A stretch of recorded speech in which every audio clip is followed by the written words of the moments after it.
बोले केदारनाथ भगवान की जय। आज बड़ा हर्ष का विषय है कि हमारे साथ श्री त्रिभुवन चौहान जी उपस्थित हैं और हम लोग जो केदारनाथ जी के जितने भी तीर्थ पुरोहित लोग हैं या स्थानीय व्यक्ति हैं, सब उनका यहाँ पे हृदय से स्वागत करते हैं। और इस चुनावी समर में सारे तीर्थ पुरोहित लोग और स्थानीय लोग उनका हृदय से अभिनंदन करते हैं और उनको चुनावी समर में विजय होने की आशीर्वाद देते हैं। बहुत धन्यवाद, बहुत धन्यवाद।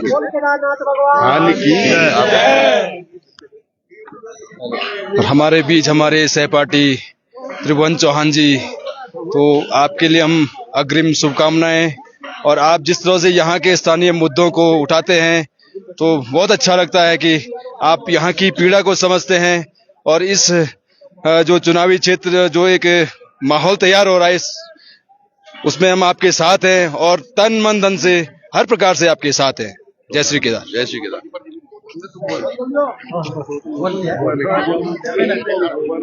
हमारे यहाँ पे केदारनाथ में श्री त्रिभुवन सिंह जी चौहान जी आए हैं। इनका हम तहे दिल से केदारनाथ की तरफ, केदार सभा की तरफ से इनका स्वागत करते हैं और इनको शुभकामनाएं देते हैं। इनको बहुत बहुत बधाई और बहुत बहुत स्वागत।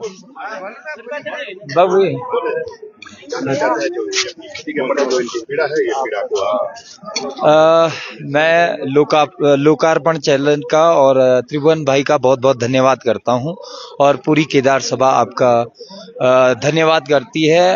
आप लोग हमारी आवाज को उठाते रहते हैं केदारनाथ से और हम आपका पूर्ण सहयोग करते हैं इस चुनावी दौर में। हर हर महादेव। बाबा केदारेश्वर की कृपा और आशीर्वाद आप पर सदैव ही बना रहे। बहुत बहुत धन्यवाद, बहुत बहुत धन्यवाद। आपको मैं अपने बड़े भाई त्रिभुवन चौहान जी का बहुत बहुत धन्यवाद करता हूं और इनको बाबा से प्रार्थना करता हूं कि जो शंखनाद इन्होंने उठाया है और चुनावी रण में ये विजयी हो और हमारी केदार घाटी के लिए हमेशा ये अग्रसर रहते हैं। मैंने किसी भी मुद्दे पे हो तो हमारी इनसे आशा नहीं, विश्वास भी है कि ये पूर्णतः विजयी होंगे। जय श्री केदारनाथ। जय श्री केदार। माननीय चौहान जी को हार्दिक शुभकामनाएं है। वो विदाई के लिए उठ रहे हैं। भगवान केदारनाथ जी से प्रार्थना करते हैं वो यहाँ से विजयी हो और भगवान उनकी जो है विजयी बनाए रहे। जय केदारनाथ जी हैं मंगलमय। अंकित भाई, सबसे पहले मैं श्री चौहान जी का बहुत बहुत धन्यवाद करता हूं। आप जो भी क्षेत्रीय मुद्दे रहते हैं उन पर आप बढ़ चढ़ कर हिस्सा लेते हैं। यहाँ की जो क्षेत्रीय समस्याएं उन्हें आगे तक पहुंचाते हैं और आज आप बाबा केदार से आशीर्वाद लेने आए हैं। इसके लिए मैं बाबा केदार से की ओर से और सभी तीर्थ पुरोहितों की ओर से आपको बहुत बहुत शुभकामनाएं देता हूं।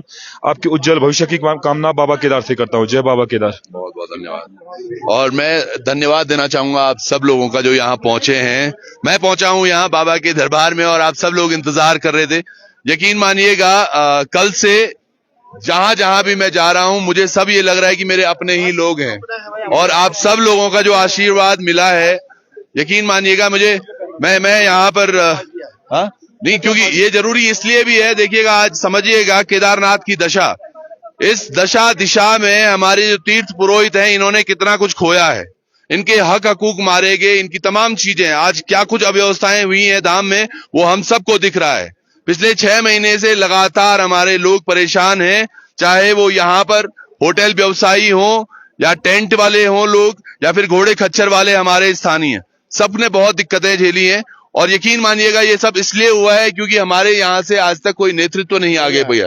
अगर ये नेतृत्व शायद हमें पहले मिलता या हम कोई सोचता। और कई लोग मुझे यहाँ प्रश्न कर रहे हैं कि बहुत अच्छी बात है कि आप उठ रहे हैं, तो उसके लिए भी मैं बता दूं कि मैं एक प्रतिनिधित्व जरूर कर रहा हूं, पर उठ जनता रही है। अब की बार केदारनाथ घाटी से और केदारनाथ विधानसभा से सभी लोगों का जो जोश है, जो रोष है, वो इसलिए है क्योंकि सभी स्थानीय बड़े परेशान रहे। हमारे यहाँ रोजगार के नाम पर बहुत सारी नौकरियां नहीं है साहब। पिछले कई वर्षों से और सदियों से केदारनाथ बाबा ही सभी को फल दे रहे हैं, पोषित कर रहे हैं और तमाम चीजें हो रही हैं। आज जो चीजें हो रही हैं घाटी में वो यकीनन बहुत बुरी है। सोचिएगा हमारे घोड़े खच्चर वाले लोग वो छोटी छोटी सवारियों के लिए परेशान है, हमारे पोनी वाले वो छोटी छोटी सवारियों के लिए परेशान है। हमारे ये जो पुरोहित हैं वो सबसे पूछते हैं जी आप कहां से आए हैं, क्या पूजा करेंगे। उस पर भी मैं आ रहा हूं, इनका कितना बड़ा योगदान है जो आज कोई और बाहर से आकर बोल रहा है कि हमारा योगदान है। ये तमाम लोग हमारे जो हैं ये स्थानीय बस भ्रमित हो रहे हैं चीजों को लेके और छोटी छोटी सी खुशियां शायद इनको मिल रही हैं। जबकि केदारनाथ धाम में यहीं पीछे 3-3, 4-4 क्रैशर लगे हुए हैं, सब बाहर वालों के। आप देखिएगा जी मैक्स कंपनी जो यहां पर नीचे काम कर रही है वो बाहर की है और सारा पैसा जा रहा है। यहां अभी सफाई के लेकर बहुत सारी चीजें हुई हैं। जो यहां सफाई का जो टेंडर है वो तकरीबन 6 करोड़ रुपए का है। हमारे क्या स्थानीय ऐसे नहीं है जो 6 करोड़ रुपए का टेंडर कोई ले सके और सफाई करवाए, पर आपको बाहर वालों को फलीफूद करना है, इसलिए हमारे लोगों को आज तक बस ये यात्राएं झेलनी पड़ रही हैं। मुझे लगता है इसीलिए सभी जनता विश्वास दिखा रही कि एक हमारा अपना बच्चा है। और ये जितने भी तस्वीरें यहां पर दिख रहे हैं, आधे हमारे क्लासमेट रहे हैं इनमें, आधे उस दौर में थे जो हमसे सीनियर थे, और कुछ बुजुर्ग वो जो हमें खेलते हुए देखते थे। तो आज वो समय है शायद परिवर्तन का और अपनी घाटी के लिए कुछ करने का। ये समय दोबारा नहीं आएगा। 2 साल बस एक चीज मांग रहे हैं हम कि 2 साल अब की बार त्रिभुवन चौहान को दिया जाए। पार्टियां आती रहेंगी, 22 में एक चुनाव हुआ था, 27 में दूसरा चुनाव होना था। 2 साल में अगर आपका लोकल बच्चा कोई करना चाह रहा है और अगर सब साथ चले, मुझे लगता है उसमें बहुत बड़ी बात नहीं है। हम हर किसी को आगे साथ चलना चाहिए, एक वादा देना चाहिए कि हाँ बेटा हम चलो, हम आपके साथ हैं। क्योंकि ये ऐसी तैयारी है, आईएएस पीसीएस अगर निकालना हो, बच्चा 18-20 घंटे बैठकर पढ़कर लिख सकता है और फिर वो आईएएस पीसीएस बन सकता है। लेकिन अगर उसे चाहिए हो कि वो इस रण में जो ये आज विधानसभा पटल पर है, अगर इस रण में आगे बढ़ना है तो सबका साथ चाहिए होगा। तो क्या आप सब लोग साथ हैं? जोर से बोलो जरा, सब लोग साथ छिन है जी। सब वो लोग छिन जो गुप्तकाशी और हमारे वमसू रुद्रपुर केदार घाटी के मैंने परसीबियो आह्वान कर जो गुप्तकाशी में मैंने बोलो 14 गो का जाख वाला सब एक बार कट्ठा भेजो तो शायद हमारी अदा परेशानी तनी दूर भेजो। 14 गांव जाख में मैंने सुना कि दादाजी वहां के अध्यक्ष रहे पहले। तो सोचिएगा, यानी कि आज से ही नहीं, हमारा बरसों से नाता है और एक ही गांव के हैं हम सब लोग। तो आज कोई बाहर के लोग आकर हमें बरगलाएं। आप सोचिएगा, हमारी घाटी में आज जो भी व्यवसायीकरण हुआ है, हमारे लोगों को जो उनके हक हकूक नहीं मिले हैं, ये हक हकूक के लिए कुछ यहाँ पर बिल्डिंगें आप देख लो, बिल्डिंगों के हाल देख लीजिए। कुछ ही समय में इन पर ये किराए पर हो जाएंगे, जैसे लग रही है अभी व्यवस्थाएं। 1-1, 2-2 कमरे दिए, जहां पहले पट्टे इनके नाम पर ही थे, अब वहां 1-1, 2-2 कमरे दिए जा रहे हैं। तो वो कौन सी व्यवस्था है? उस पर क्यों नहीं आवाज उठाई गई? क्या दिल्ली गुड़गांव जैसे फ्लैट बन रहे हैं क्या यहां पर? और सारी बाहर की कंपनियां काम कर रही हैं। क्या हमारे लोकल ठेकेदार, मैं पीडब्ल्यूडी में उस दिन उखीमठ में उनसे मिला था, उनकी तब हालत खराब थी। चंद्रपुरी में उन्होंने एक सामूहिक बैठक की, उनकी हालत तब खराब थी। तो हमारे लोगों के हक हकूक मारकर आप बाहर के लोगों को व्यवसाय देंगे, ये शायद बर्दाश्त नहीं करेगी जनता। और अब तक ये बोल नहीं पा रहे, वही वाली बात है, क्योंकि 1-1, 2-2 को तोड़कर अलग किया जा सकता है, लेकिन जब एक व्यक्ति कोई सामने सबके साथ आगे चलेगा तो मुझे लग रहा है वो आवाज हम सबके लिए एक उठाने वाला चाहिए। इसीलिए शायद आज जनता बोल रही है कि जी आप प्रतिनिधित्व करें। तो हम तैयार हैं, आप सब लोगों का आशीष उसमें जरूर चाहिएगा। और साथ के साथ उन तमाम लोगों का भी जो दूर दराज में कहीं बैठे हुए, ये जंगल हमारे थे, चोपता के जंगल से हमारे युवाओं के, हमारे लोगों के रोजगार तोड़ दिए गए। हमारे सोनप्रयाग में जो दुकानें टेम्परेरी बनाई गई थी वो तोड़ दी गई।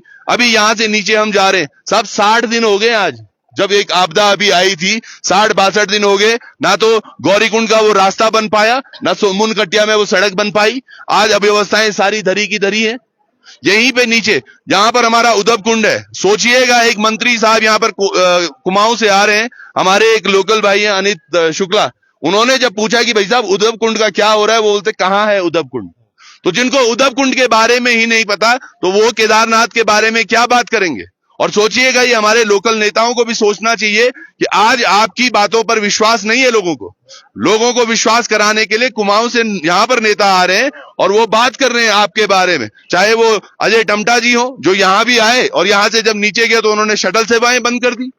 अगले दिन जब वो वहां से ये जिनकी मैं बात कर रहा हूं, गणेश जोशी जी, जिन पर आय से अधिक संपत्ति का मामला चल रहा है, जिन्होंने एक बार सुल्तान घोड़े को, आपको याद होगा, सुल्तान एक घोड़ा राजपुर रोड पे शक्तिमान उनकी वजह से मर गया। आज वो हमारे घोड़े संचालकों की बात कर रहे हैं। रेखा आर्य मैडम आई है। ये तमाम लोग कुमाऊं से यहाँ, क्या हमारे यहाँ के नेता कुछ कर नहीं पा रहे? ये एक बड़ा प्रश्न है। इन सभी चीज आज वही समय है कि हमें यह समझना होगा कि ये नेता किस तरह से केवल अपने फायदे के लिए क्या हो रहा है। आप यकीन मानिएगा, कई लोगों ने कल गुप्तकाशी में भी जब बात हो रही थी या कहीं भी बात ये हो रही है कि यार ये बच्चा हमारा अपना है, चलो 2 साल तो हम देखें, क्योंकि 2 साल में क्या कुछ परिवर्तन हो सकता है घाटी में वो हम सब देखेंगे। आगे आने वक्त तो भविष्य के गर्भ में, लेकिन अगर हम अगले साल आप कह रहे हैं, देखिएगा ये गुजरात से आए हैं, कह रहे हैं हम अब साथ देंगे। मैं गुजरात से हूँ, हम साथ देंगे क्योंकि हम केदार जी को बहुत मानते हैं, हम सब भगवान को मानते हैं, लेकिन हमारे भोलेनाथ इतना खराब रास्ता है, वो इसका टैटू पे आए तो भी गिर गई वो मेरी जेठानी, उसको बहुत तो भी कुछ नहीं आई, दर्शन किया। बाबा का नहीं, वही बाबा का आशीर्वाद हमेशा बना हुआ है अपने हमारे तमाम भक्तों पर। मैं ये चाहता हूं आप जितने भी वीडियोस देख रहे हैं, आप समझिएगा दीपावली पर बहुत खास कार्यक्रम होता है केदारनाथ में, आप जरूर आइएगा, पर ध्यान रखिएगा केवल दियों की दीपावली यहाँ होती है, और उसका आप सब लोगों ने भी अनुसरण ऐसे ही करना है। ये तमाम जो हमारे तीर्थ पुरोहित हैं, ये आपके सेवा के लिए यहाँ देखिएगा, यहाँ सीधे अभी बारिश नहीं हो रही है, बर्फबारी हो रही है, तो सोचिएगा इस ठंड में रहकर आपकी सेवा के लिए ये लोग तत्पर हैं, तो समझिएगा इनका कितना ज्यादा हक हकूक होना चाहिए यहाँ। और आज मिलना चाहिए बिल्कुल, और आज अगर कुछ बाहर के लोग आकर आपके हक हकूक को मारते हैं तो ये निश्चित ही ऐसा है, जैसे ताऊ जी अभी कह रहे थे कि अभी लोकल नेतृत्व हमारा कमजोर पड़ा हुआ है।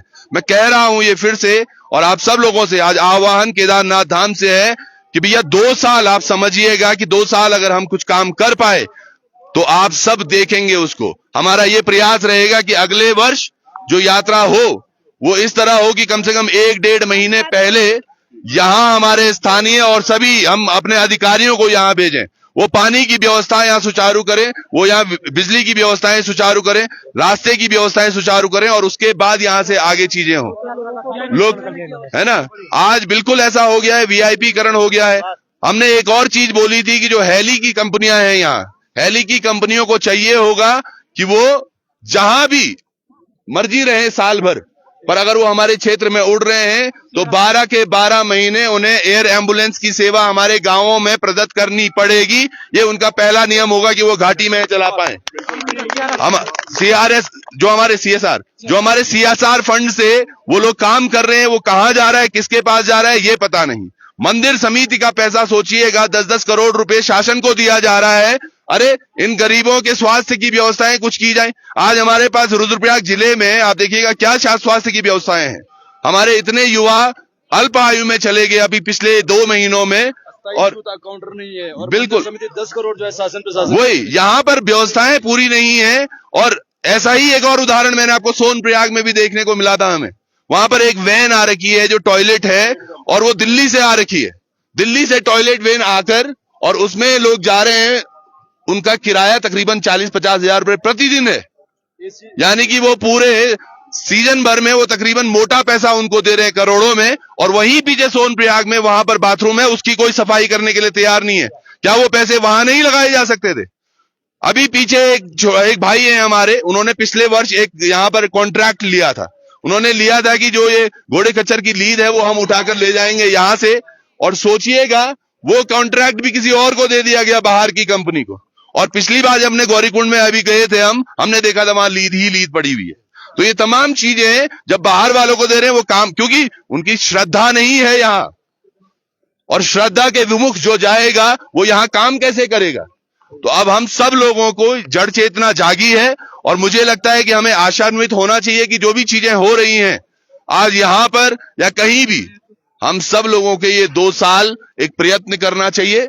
और अगर आप सब लोग साथ हैं तो हम ये प्रण लेता हूं आज मैंने ये पहले भी बोला था, कई लोगों ने मुझे बोला कि आप बोल रहे हो आप पे शायद कोई केस हो जाए, कहीं कुछ हो जाए। मैंने कहा जी, मैंने कहा चाहे केस कर लो, जेल डाल दो, पर आवाज बंद नहीं हो सकती, क्योंकि अब यहां से जो मेरी जिंदगी है वो पूरा केदारनाथ धाम के लिए है।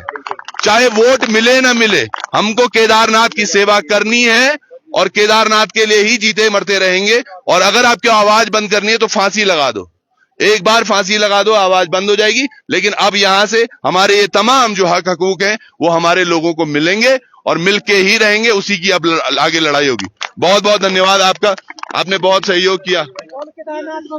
जय श्री केदार, जय श्री केदार। सबसे पहले मैं त्रिभुवन चौहान जी और आपके लोकार्पण न्यूज का आभार व्यक्त करता हूं, जो आप केदारनाथ की यात्रा पर आए हैं। बाबा केदारनाथ आपकी मनोकामना पूर्ण करे। आज तक जो यहाँ केदार बाबा के पास आया है वो खाली हाथ नहीं गया है। आपके लिए शुभकामनाएं अग्रिम चुनावों के लिए, और बहुत बहुत शुभकामनाएं। आपको। बहुत बहुत धन्यवाद।